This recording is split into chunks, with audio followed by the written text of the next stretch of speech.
Greetings. Hope you had a good lunch. I'll try to keep you awake, but don't feel bad if you get sleepy.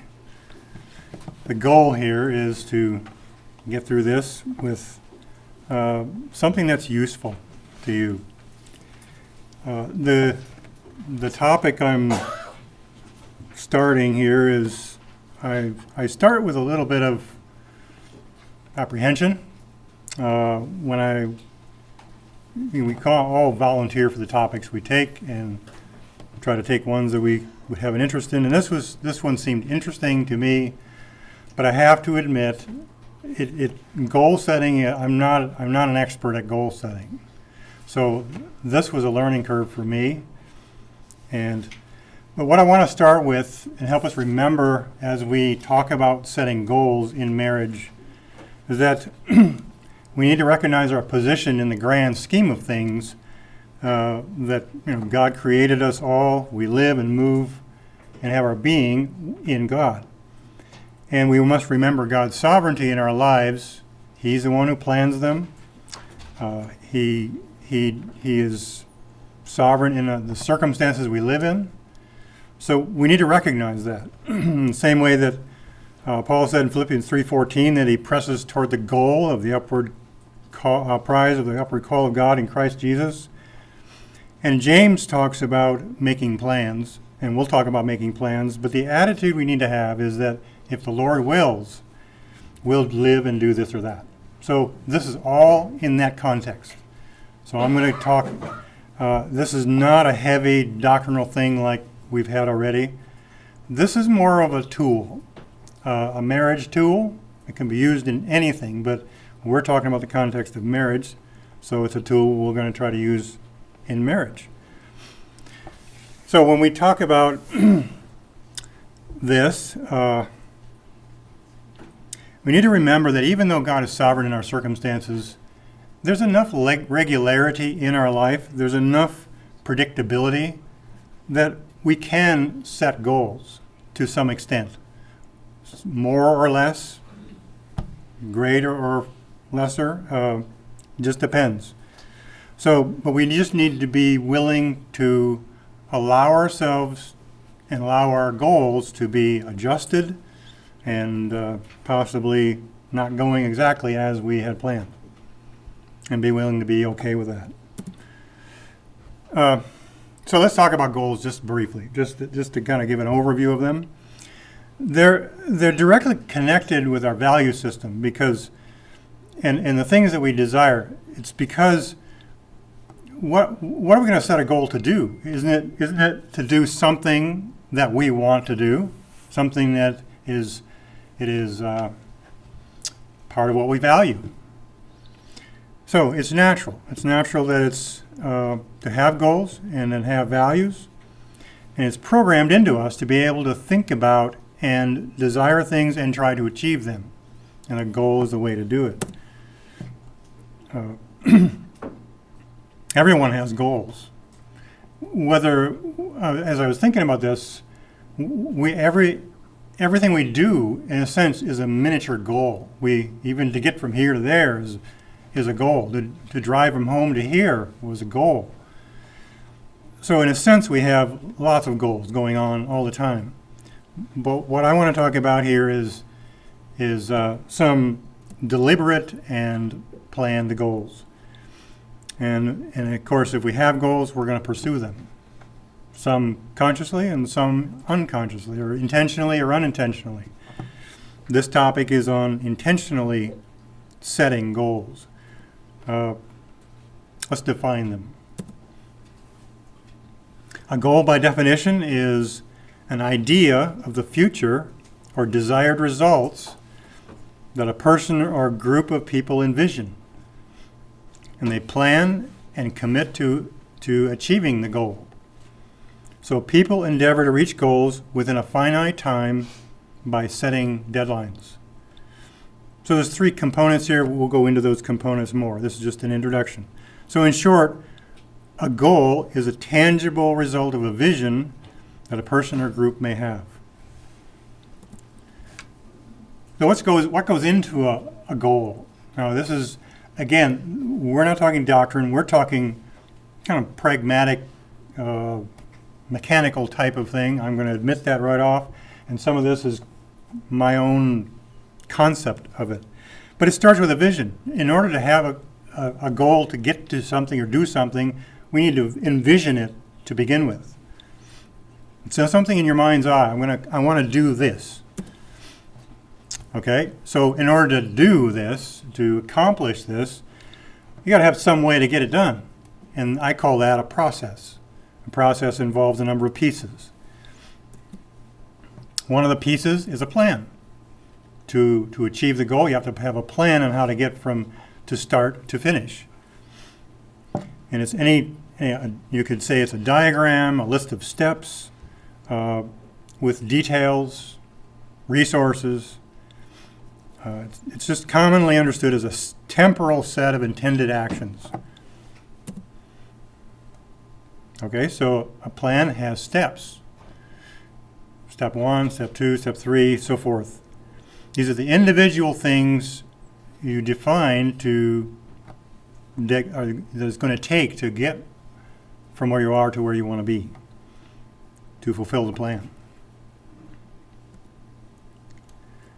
Now, plans don't exist just in our heads. They in order to be real, they need to be attached to time.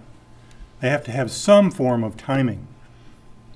And it either needs a starting time, a duration, or both in order to be real, to be accomplished. Otherwise, it's just an idea. And how precise you are with your timing of the goal you're wanting to do is up to you. It kind of just makes sense for whatever the particular goal is, whatever the steps may be, and how you are, how you're made up. Do you like to be really detail-oriented, or do you like to be general? But in other words, in any way, every step needs some kind of attachment to time. And then there's work. You got to do it. Otherwise, it's still simply just an idea, a plan. But a goal doesn't get accomplished until we actually start doing the things we plan to do. Again, nothing really rocket science here. It's just simple pieces, but you add all this up and you create a goal. So for the sake of making this relevant, I'm not going to get any more detailed in this. This is kind of the most technical part of it. I want to focus on the ideas about talking about setting goals. I mean, going through the mental and physical exercise of it, creating usable, definable, measurable things. With this in mind, the practice of goal setting for this discussion is in the context of a married couple, as I said before, and I believe it could apply to any couple, no matter how long you've been married. It may be useful if you're just married, and they can be useful if you've been married 42 years. They still can be useful. So much of this discussion is from a more practical sense. I would be hard-pressed to say this is a biblical concept that we can go to Scripture and find God is asking us to set goals. I don't know that we can quite find it that way in Scripture, but I think the principles of it and the pieces of it have biblical principles behind them. And there can be much biblical wisdom applied to this process. Again, we don't have to be a believer to set goals. We don't have to be married to set goals. So we're going to use this tool in this context. I looked up some scriptures, and there's references to goal setting scriptures. Well, I didn't quite agree when I looked some of them up, because to me they may have the word plan in them.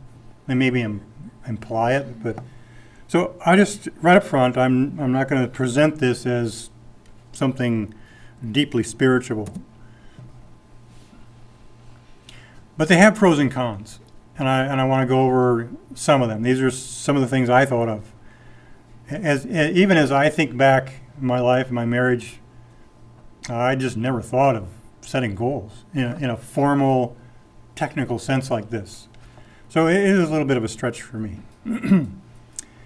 It fits into the same category as diaries, bullet journaling, yearly planning books, and that kind of thing. It's a big industry right now. There's you can go to any bookstore and find bullet journals and plan books and things like that. So it's quite the thing. So I hope the fact that we're even having this topic here isn't a reflection of how big plan setting is in our life.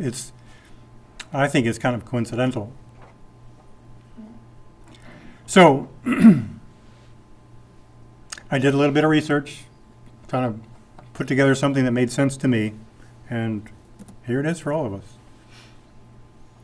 So what's some benefits? Setting goals in your marriage can give both a common direction and guidance in the operation of your home.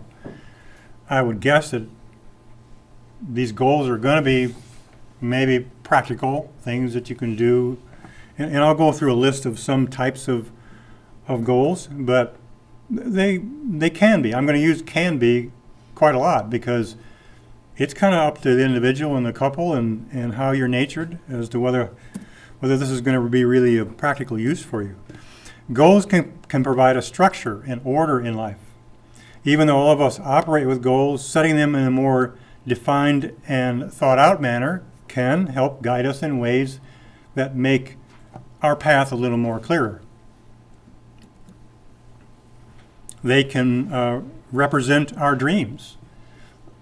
I attached it earlier to values, desires. Dreams are the things we want to, this is what I really want to do in my life. And you can imagine, a newly married couple. My wife and I had them. And we didn't know enough probably even to sit down and think about how we're going to reach these goals, let alone even verbalize them. But we had them. We had values. We had dreams. We had things we wanted to accomplish. So these are the things that motivate us. There are aspirations and there are hopes. They represent the things we really want to see happen in our life. And setting goals reveals some of these things, or can. Goals properly and wisely constructed can bring a couple together and heading towards something in common and have a unity of purpose. They can, because of doing a type of communication that we need to have in order to create goals well, can give us a better understanding of each other and understanding of the various deep things that we'd like to accomplish. They can lead to what I'm going to call an ultimate goal. Everybody has what I'm going to call an ultimate goal in life. It's the most important. That doesn't change. It is the top one. So for believers, I would like to think that our ultimate goal is to cross over from this life into eternity in the hands of God and being welcomed in His arms. And a simple way to say it is get to heaven. But not everybody has that goal. But everybody has a top goal. So for us as believers sitting here, married believers, I'm proceeding with the assumption that our ultimate goal is to be with God in heaven at the time of our end of our time here on earth.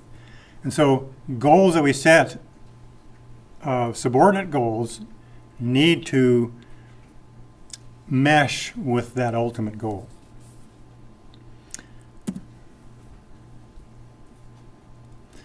These kind of goals can reveal what we worship. Dave mentioned that a little bit. I think Ben did. And the idea of worship here is what's really important to us. We all worship something all the time, 24/7, every day. We're always worshiping something. That's a topic in itself. But it reflects our value system. It reflects what we desire. And so it is tied together with what we're going to set goals to do. And it can give us a perspective of our life By virtue of the process given to take to understand and define our goals, it can give us a better perspective of that particular area of life. Because we're going to focus on it. We're going to look at it closely. Excuse me. And once the goal has been set, it can give us a view by which other things can be evaluated. For example, if we have set a goal to reduce discretionary spending by 10% within 6 months, there's a measurable goal. There's something to shoot for. Well, then that helps us evaluate things along the way as to whether or not they're useful in reaching the goal. That goal gives us a way of getting a perspective on our finances, so to speak.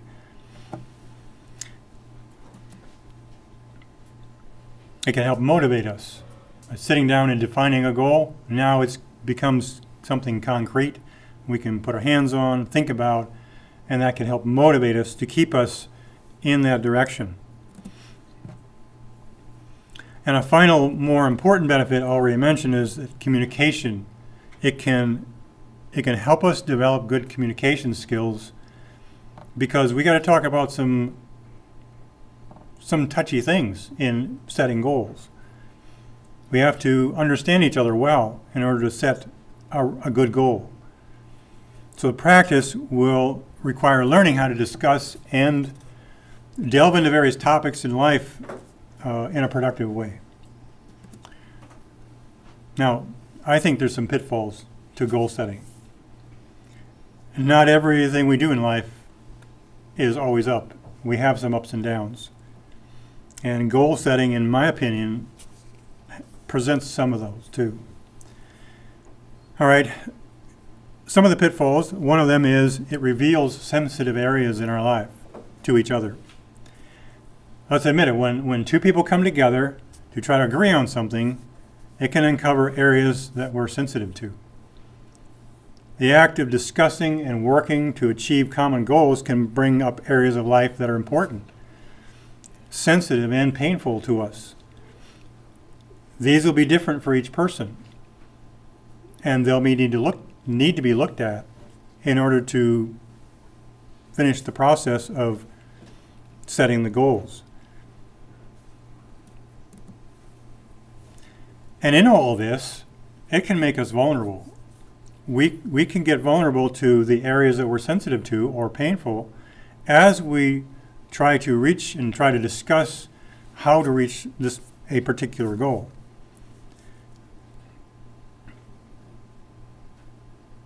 We need to know how to allow ourselves to be vulnerable as we talk about various things in those areas. Sometimes I think I could say this for myself. I'm not always aware of certain areas that I am sensitive to or touchy about. This can really reveal that. And so in being vulnerable, if we're not able to handle being vulnerable very well, it can be a difficult thing to try to do. Okay, and as a result, because of those first two things, it can get us into some conflict. It can cause some friction between us as we try to express the things that are important, the things we dream about, the things that we value. And if we're human, we can start butting heads over them. So that's why in doing this, it's a test of our Christ-likeness, our Christianity, and it gets back to what is important. Another kind of a different approach, a different idea is that if we're not sure what this is going to do, it can give us setting goals. We can get all excited about this goal we're setting, and we can find a false sense of security in that goal. We can place trust in the goal and the process to get it to provide solutions to all our problems. And I think in some advertising, goal setting is advertised that way, this is a solution to your problems. If you haven't reached this, then here's the way to get this done. And goal setting has been given that promotion at times. So I want to remember that this is a tool. This is simply a tool. And it doesn't fix everything. Goals can become idols. Getting back to worship. When we worship the wrong thing, it turns into an idol. And this is the problem that I recommend we take very seriously. It can be connected with the false sense of the solution that I gave earlier. But simply put, goals we set can become too important to us. We can think that they're going to give us the answers, and because we can get so dedicated to the achievement of this goal that it becomes more important than it should. So remember, an idol is something we use to get what we want. The thing we want is the God that we worship, and that's the mess that we can get in. Okay, and because of all this, it can be frustrating, just for all these reasons. A source of frustration. And opposite of the pro, it can actually distract us from our ultimate goal. So it can help us achieve the ultimate goal, or it can distract us from the ultimate goal. So we need to be careful about how we look at these and how we use them. And here's another angle. What are goals? When we gave a definition, but here's kind of just a simple view of goals. Goals are a beacon. They're a way to illuminate something that we wish to achieve. It's like a lighthouse. It can be used to navigate to a particular point in life. Okay, the goal is an end point. The goal is the thing we want to achieve. So it's the final destination for the thing we want to accomplish. It's where we're headed. Goals, when designed well, can be guideposts. They can give us direction. If we have set a goal, we've analyzed it, we've figured out how to get there, we've decided on things that could interfere, then along the way, as something comes up, we can evaluate that thing. The goal becomes the guidepost to help us decide, is this good or is it not? Will it help us achieve the goal, will it not? And another way to look at it is that it's a target. It's the thing we're shooting at. It's what we want to achieve. It's like the end point. And I think it's maybe useful to recognize what they're not. Goals are not the same as New Year's resolutions. Again, this is my own view. A popular thing ever since I can remember. We've heard the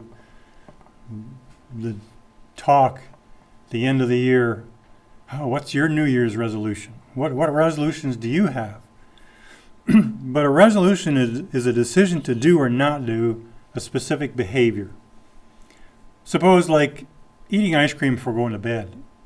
Okay, that might be a New Year's resolution. I'm not going to do that anymore. Well, the difference between that and a goal is a series of calculated steps designed to achieve an end result. So by this definition, it may seem more straightforward to think of goals as a planned out process. In setting goals, you're differentiating your desired outcome from the steps you must take to accomplish it. A resolution may be a determination to accomplish a good thing, but the reason they fail so often is that they have no plan or steps to achieve them, to accomplish them, and to guide the process. Ways to handle obstacles that appear. Motivation to achieve a goal is part of the process that's needed to accomplish the goal. Resolutions often lack that motivation or the things that give motivation. The secret to setting compelling goals is knowing why you want to do what you want to do. Finding purpose and meaning in your goals. Okay, another one, I said this already. Goals are not idols. They must not become idols. And related to this, goals are not weapons. Don't weaponize your goals. And that means use them as a means of manipulating your spouse, or regulating or criticizing, that turns them upside down. That's the wrong motive. That's the wrong thing, wrong way to use a goal. It's not a means of applying pressure to your spouse. Goals need to be very personal. They're yours. Very little is accomplished if we set goals because other people set those goals. Goals are closely tied to our personal vision, our personal value system, and our personal desires. Social pressure can drive us to try to achieve something that may not be good to us or good for us. Some things that others may do may be useful and useful to them, but they're not ours. They may give you ideas, but just because somebody else is trying to reach that goal is not a means and not a reason to use it for yourself. It likely will not work well. And also related to another thing I said, it's not a magical fix for problems. Many books written on the subject of goal setting kind of portray it this way. Maybe you've seen them. These books explain, maybe not books, blogs, websites, whatever. They can explain how you can become a high achiever or succeed in today's world. They may use examples of sports players who have won gold medals or politicians who reach positions of power, people who have become financially successful. They suggest that we use their success stories as a role model for us and urge us to do what they did to achieve the same goal. If it worked for them, it'll work for you. And now all you got to do is buy this book or buy this planner and you're good to go. So that doesn't seem to fit with goal setting in the context that I'm talking about here. But it is something we need to be aware of. It's not an end-all. It's not a fix-all. It's not a magical cure for problems. Likely, if there's problems of that kind of nature, you probably ought to fix the problems before you try to set goals. So, briefly, just to give you an idea of what I'm talking about in terms of goals, types of goals, long-term goals, short-term goals, relational goals. What do I mean by that? It's kind of up to you, but you could have a goal of complimenting your spouse at least once a day. That's a simple, short-term one. You could have a goal of eating out once a month. Go on a trip. Go for walks. Visit someone. Okay, spiritual goals. Okay, you could have is read through the Bible in 1 year. That's a common one. And that might be an example of one of those goals that's somebody else's goal. Oh, I need to make that my goal. Well, maybe you don't. Maybe your goal should be something different.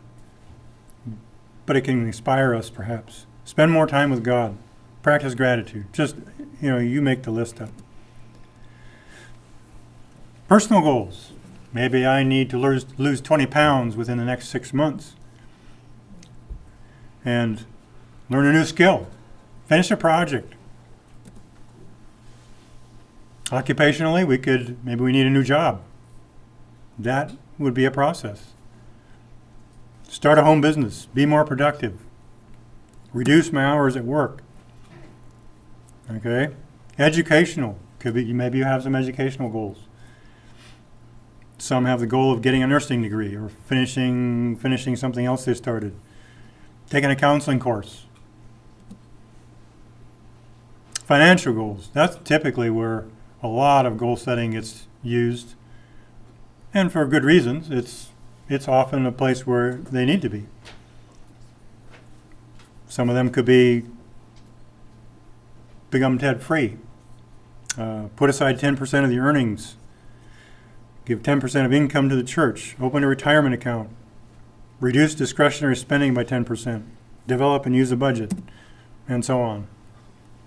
All right, how do we do this? This is nitty-gritty. And this is my nitty-gritty. This is some suggestions. This is not the how-to, but it's a suggestion to get you started. It may seem trivial and unnecessary, but due to the reasons I gave earlier and the potential pitfalls, I think it's necessary to talk a bit about actually how to talk about setting goals with each other. It would be good. I think it'd be good to talk about goal setting in general.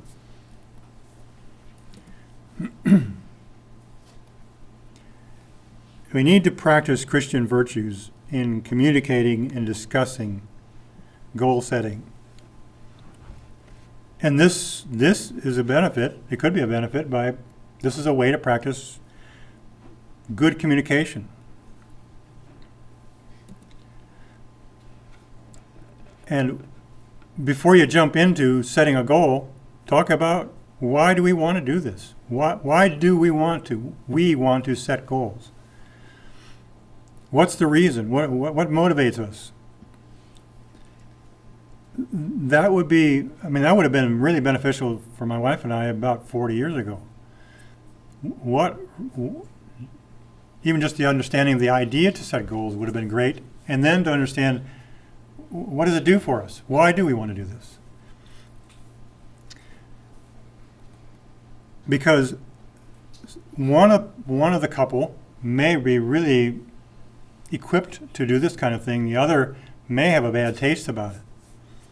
Suppose the husband is detail-oriented, meticulous record keeper. He loves to measure and track progress. He likes to plan things. And the wife may be easygoing, take life as it comes, not too detail-oriented. She expects close, spontaneous relationship with her husband. So goal setting for her might be a little bit of a chore. So you need to talk about it. Recognize your unspoken goals, the things that are inside of you, what you really want to accomplish. And even though even as early as newlyweds, you may have spent a lot of time together, but you may not have really got into this kind of thing yet. So it's a good idea too. And if you've been married 18, 20, 30, 40 years, it's still a good thing to do. And you still may have some unspoken goals that you haven't communicated to your spouse. Share your dreams. Let the other one know what's important to you, what you're expecting, what you're hoping for. Try to determine which ones would benefit from having a goal formed. And I'm going to use a little bit throughout the rest of this, just a brief example. We have a husband in the example that has a goal of owning a home debt-free in 5 years from the time they're married. The wife hopes to help have 2 children in the next 5 years. Okay, 2 reasonably good goals, dreams. How are you going to make that work? We'll talk about that. So, give priority to your spouse's goals. Simple enough. Put things in writing. It's one thing to talk about it. Maybe on the porch bench or on the couch, whatever. Have a piece of paper out. Have a pad. Have a pencil. Put it in writing. Write down what you're talking about. Put the details down as you understand them. Talk about how you're understanding them. Compare notes. But writing is important because all of our memories remember things differently over time. And even though you might have a wonderful agreement, it stays wonderful if it's written down. Okay, let's lay some groundwork for setting the goals. Again, back to the ultimate goal. Understand what that is. Verbalize it. Express it. Write it down.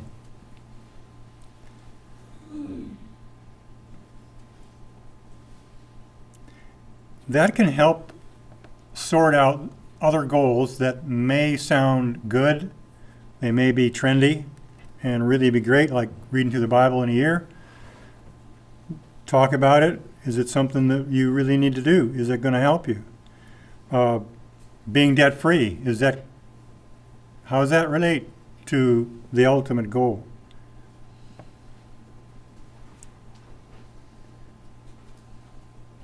So in order to establish good temporal goals, you need to understand your own heart and the heart of your spouse. Remember, God's the owner of everything. And as you set goals, He needs to be the ultimate decider in the steps you take, and in the establishment and success you have in reaching that goal. Identify your values. Again, kind of redundant. And when I say identify them, again, it takes talking.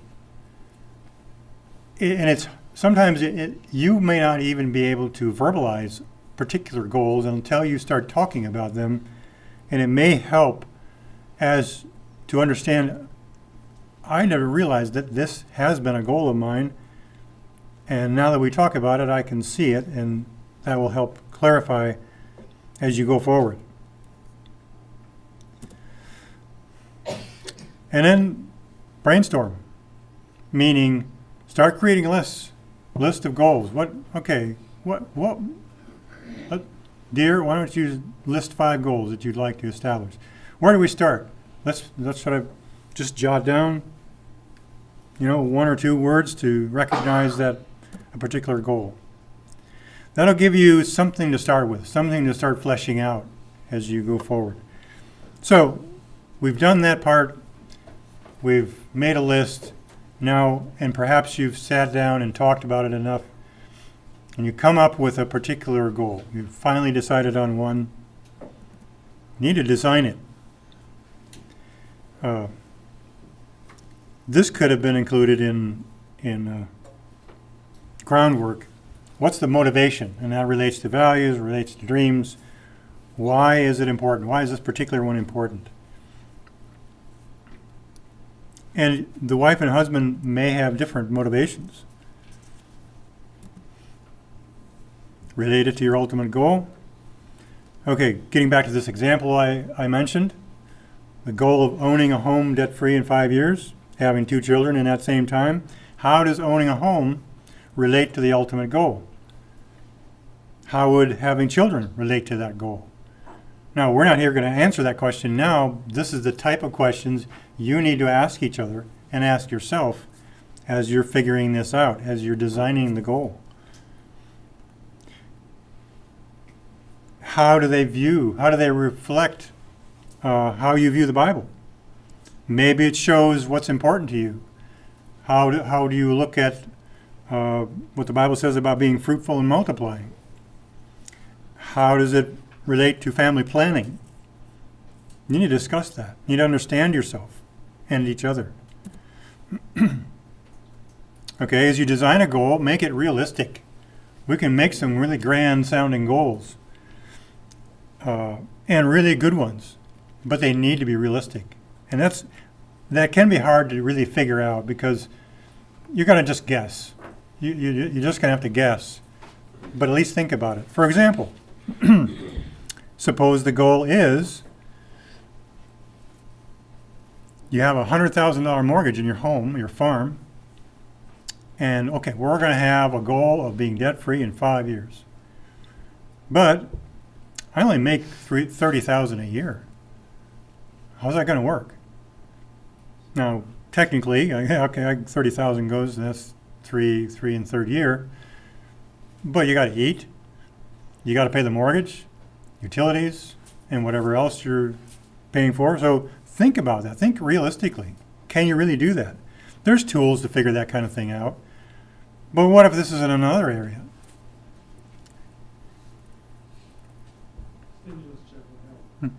That's right. Go get COVID. So both of the examples could be realistic. Having children, paying off the mortgage. But make it realistic.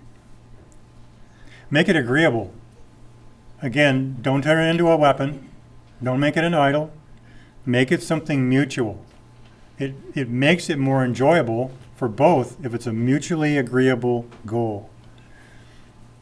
And the nature and details of attaining a goal need to be agreeable as well. You might agree on the goal but disagree on the method of getting there. So hash it out. Get together. Okay, the example I had of home ownership and having children, they seem reasonable and not hard to agree with. But what if the goal of owning a home debt-free requires the wife to work in order to make that happen? What if both spouses need to have an income in order to get this plan to work? Is it agreeable to both? How does that impact your ultimate goal? These are the questions you need to think about. And this is where the temptation lies to make your view of the goal seem the most important and apply pressure to get the other one to agree to that goal. Keep it simple. Make it attainable. The simpler it is, the more achievable it is. And there's a balance. You can make it so simple that it's hardly even worth doing, and you can make it so complicated that you're not going to reach it. Make it clear. Simplicity assists clarity. The more simple it is, the more clear it can be. Prioritize it with your other goals, and let's assume you are trying to do some other things too. Realize that one should take priority over another, because otherwise, how are you going to, when you have conflict on which goal to achieve, it'll help you have a way to know which thing to look after first.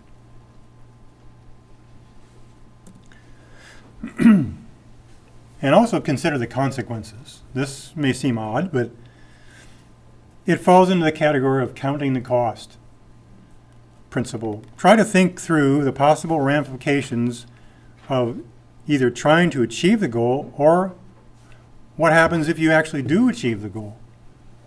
Be careful what you ask for. Try to consider what the consequences of success or failure of the goal will mean. A goal may sound great on the surface, but what will happen if you actually succeed at achieving it? Will it affect something else in a negative way? Try to consider these things ahead of time, and that may help you adjust it in a way that can help you still achieve it, but make it workable. And what would be impacted if you didn't achieve the goal? How much is dependent on that goal?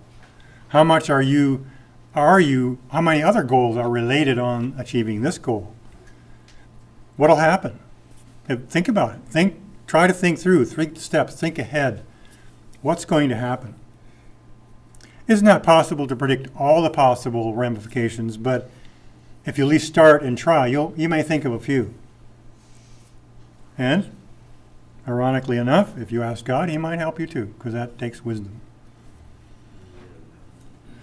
So with our example couple of trying to own a home in 5 years debt-free, what if they decide to do that, decide to try it, that's their goal, and they sink their heart into it, but what happens after 5 years of working to achieve that?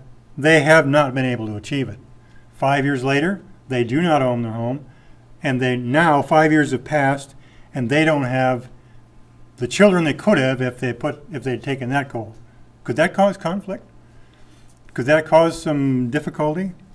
Think about how you're going to feel about it if you don't reach that goal. After all, a sacrifice was made for one goal to achieve another goal. How are you going to handle it?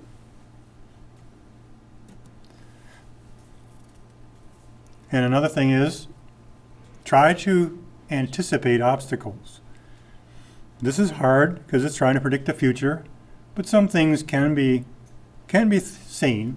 You can think about them. Unseen obstacles to your goal create certain consequences.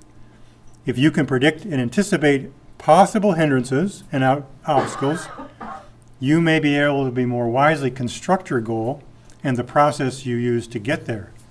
For example, if you have this goal of paying off in 5 years, have you considered the possible,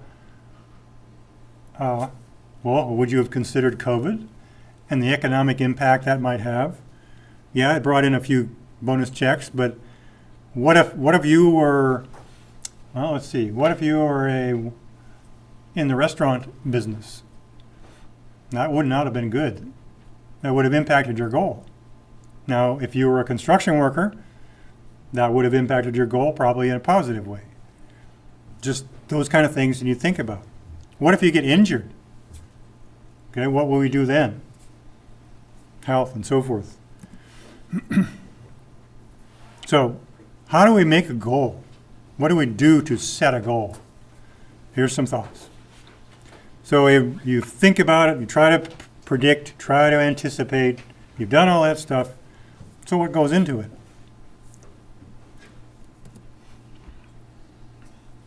Develop a plan of action, a plan. A plan has specific steps. That's what a plan is. Step 1, step 2, step 3. Don't be vague. Be specific. Be realistic. Be achievable. But make steps. They can be small ones. They can be big ones. It's going to take two of you putting your heads together, working hard, communicating. Here's some examples. Evaluate, suppose it's this house goal, being debt-free. Evaluate your current financial position. What are your incomes, your bills, your interests like? What kind of terms do you have on your mortgage? Estimate your proposed home cost if you're buying a new home.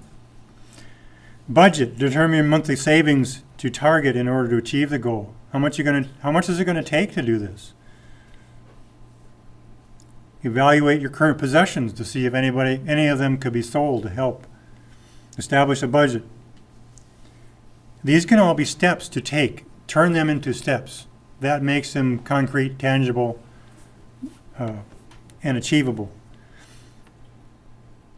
A couple suggested steps. Set up an automated savings account to be deducted from income. So you have it set up so that maybe you have direct deposit into your bank account and you have automatically set aside something.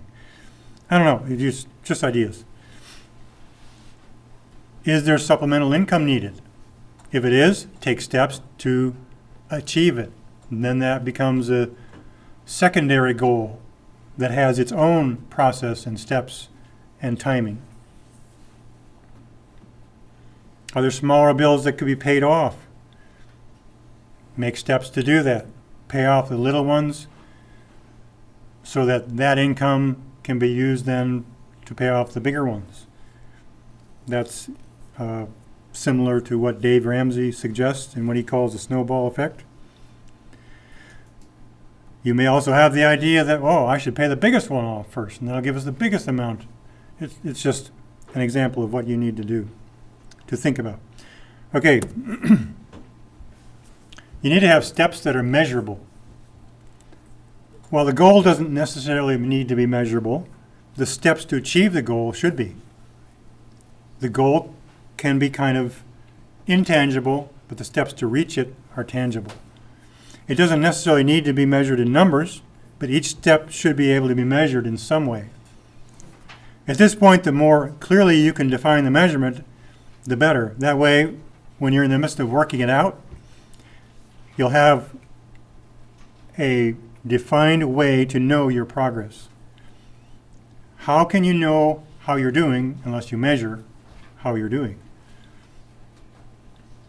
So designing good ways of measuring also assists in reaching the goal. Some people are very systematic. This comes naturally to them. They can whip out a plan, goals, time, make a flow chart, all kinds of things. But that's nice. If you can do that, great. But this can still work if you don't have those skills.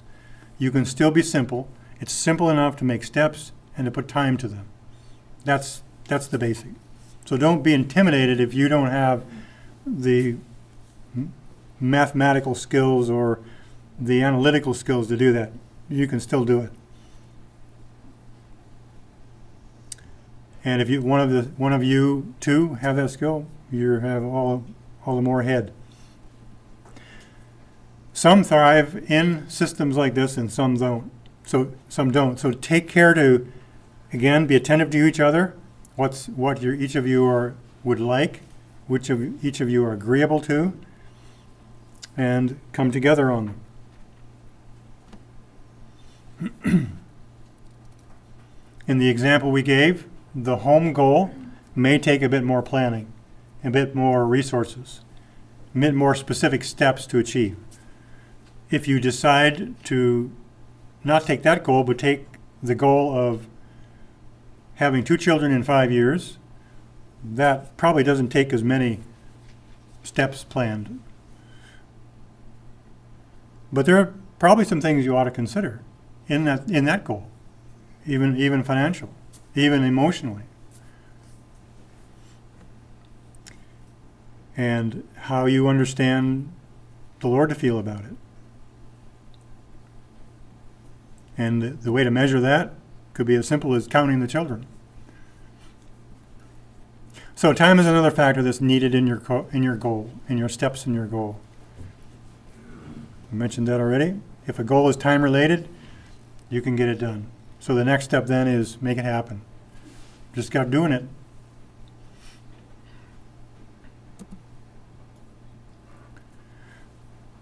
Now, after we've set goals, planned them, designed them, and we started working on them, how do you keep them going?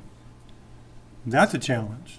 It's one thing to get all excited and sit down and make big charts and write it all up, and you get excited and get into it. But what if you're 2.5 years down this 5-year road? How do you keep that going? Here's a few things to consider. Remember the process you designed. You sat down, you carefully went through it, you put a lot of effort into it. Keep referring back to that process. Keep it in mind. Refresh it in your minds. The process is not the goal, but it's the way to reach the goal. Of course, nothing is achieved without self-discipline and perseverance. And nothing worth value is easily attained. It's going to take work. It's going to take that self-discipline. Encourage each other in that process. And similar to this is reviewing it, evaluating. How are we doing? Let's take a look at our plan. How are we doing in regard to the steps that we planned? Sometimes you can get going and kind of go on automatic. You don't need to keep looking at it. We know what we're doing. But every now and then it might be good to just look at the planned thing that you wrote down. It might give you a renewed motivation to keep at it. And I'm not going to tell you how often. Regularly. What's regular? It could be once a year. It could be once a week. Depends on your goal. Measuring the process by reviewing it is important. For those who are systematic, you may have something already designed and you're keeping track and you're writing down and you've got metrics that you've recorded, and then you've got an easy way to review it and evaluate it. Those who are not that way, you still can.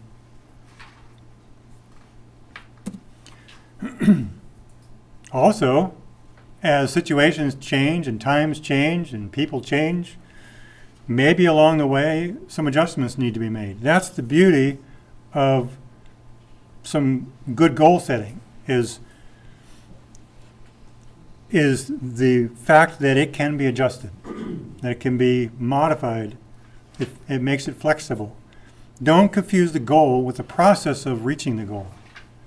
The goal does not have to change if it's made well, if it's set well.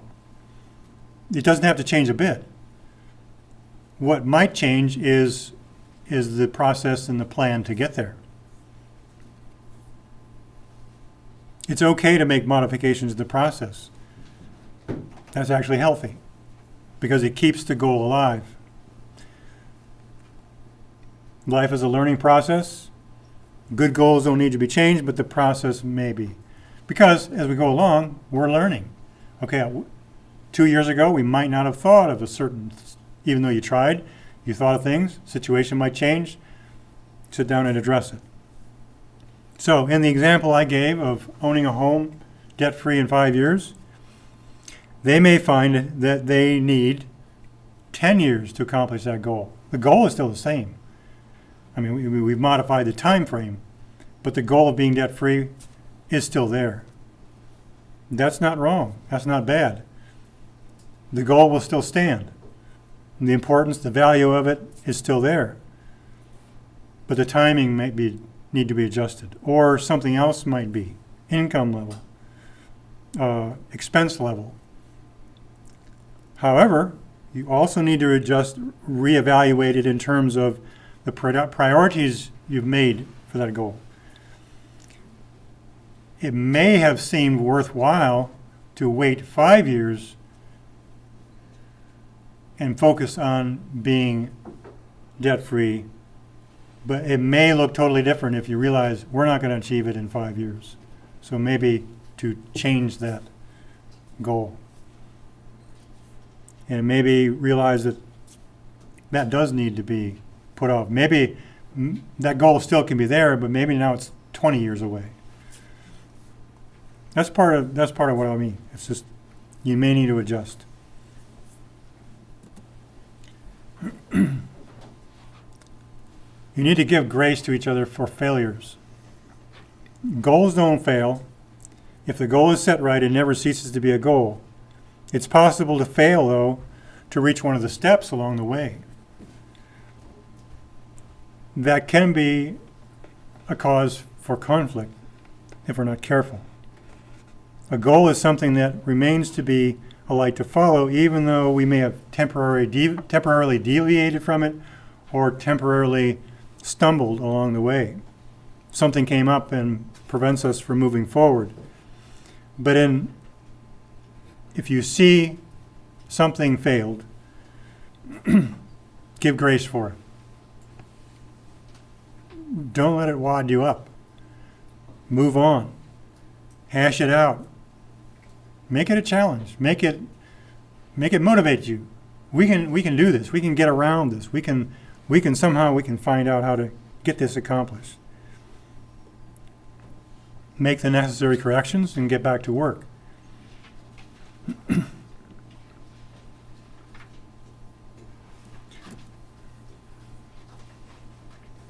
And keep them from becoming idols. That may be that may take more work than we realize just sitting here in this seminar talking about this. It's a natural inclination for every one of us. And related to that, don't allow them to be weapons. That if we give grace for failure, we then can help prevent them from becoming weapons. They need to be our guideposts. They need to be our target. But they must not morph into clubs and levers used to manipulate each other with. And then, as you succeed in steps, acknowledge them. Maybe celebrate them somehow. Let each of them give you motivation that we've made it this far. Look what we've accomplished. Praise the Lord, we have made it this far. It's looking good. That can give you more motivation to keep going, especially if it's really hard.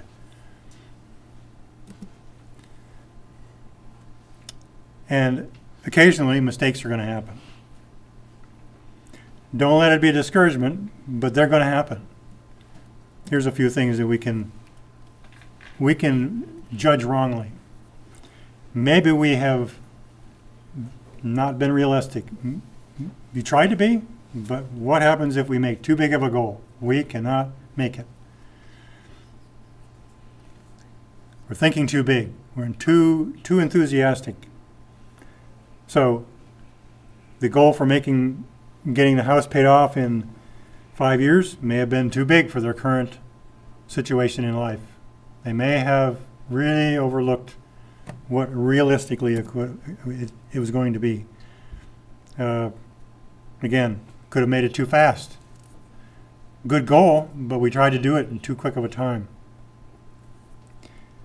And maybe it was desperation that caused us to set such a short goal. Enthusiasm is one reason. Desperation is another. So be careful. Again, give grace. Mistakes will happen. Don't be discouraged. Be persistent. Maybe you thought you were clear, but you weren't, and you became vague. Maybe, and it'll become clear. I mean, it'll become obvious in time. If you were not clear enough about it, it'll show up. Because you won't know, something may come up and you won't know, how does this fit? I don't know what to do with this. How do we do this? And I'm really, now the goal is seeming fuzzy. Wow, it seemed so clear before. Why is it so fuzzy now? Suppose our example couple did not specifically outline steps they needed. They thought, surely this is so simple, we don't really need to write down steps. We can get there. Well, that made it vague because over time they may have forgotten what seemed so clear at the time.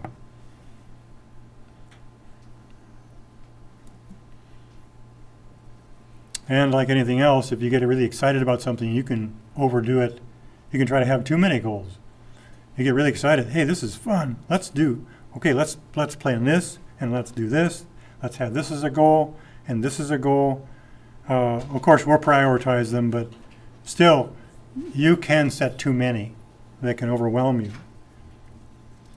The goals may be otherwise flawless, but you just may have tried to do too much. So it might be able to keep them. Maybe it's good to spread them out. And like being vague, probably comes from being unwritten. It's just so important, I think, to avoid confusion and to distraction and disagreement, to write them down. It'll take you a little extra time. Some people don't like to write things. I'd encourage you to try. So let's summarize this. Be specific. Make it measurable. Make it attainable. The goal needs to be relevant to your life. It needs to be yours, not somebody else's. And somehow time needs to be related to it. It needs to have time, otherwise it is just abstract. Or how do you measure? It's unmeasurable then.